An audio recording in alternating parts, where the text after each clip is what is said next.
જામનગર જિલ્લાના પંચ એ police station વિસ્તારની અંદર ફરિયાદી શ્રી કાંતિભાઈ મોહનભાઈ સંઘાણી નાઓએ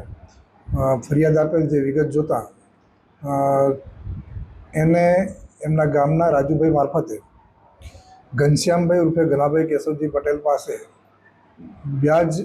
જે પૈસા લીધેલ જે આશરે 25,50,000 જેટલા એ નાણાં આપવાની અવેજીમાં એને એક જમીનનો દસ્તાવેજ કરી લીધેલ, જે જમીનનો દસ્તાવેજના આધારે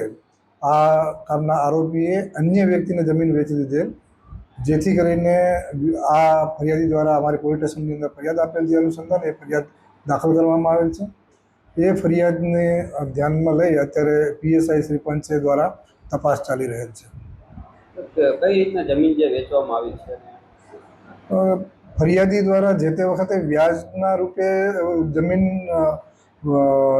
આપણે વેચાણ દસ્તાવેજ કરીને વ્યાજની અવેજીમાં કરી આપેલ હોય, જે પરત એને જેવા પૈસા જમા કરાવે એટલે પરત પાછા આપવાના હતા, પરંતુ એ વસ્તુ નહીં કરીને એ વ્યક્તિએ નાણાં વ્યાજના વધુ થઈ ગયા એવું કરીને જે મૂળ જમીનની કિંમત છે તેનાથી વધારે થઈ જતાં એને પોતે વેચી દીધા એવી હકીકત ફરિયાદી દ્વારા જણાવેલ છે।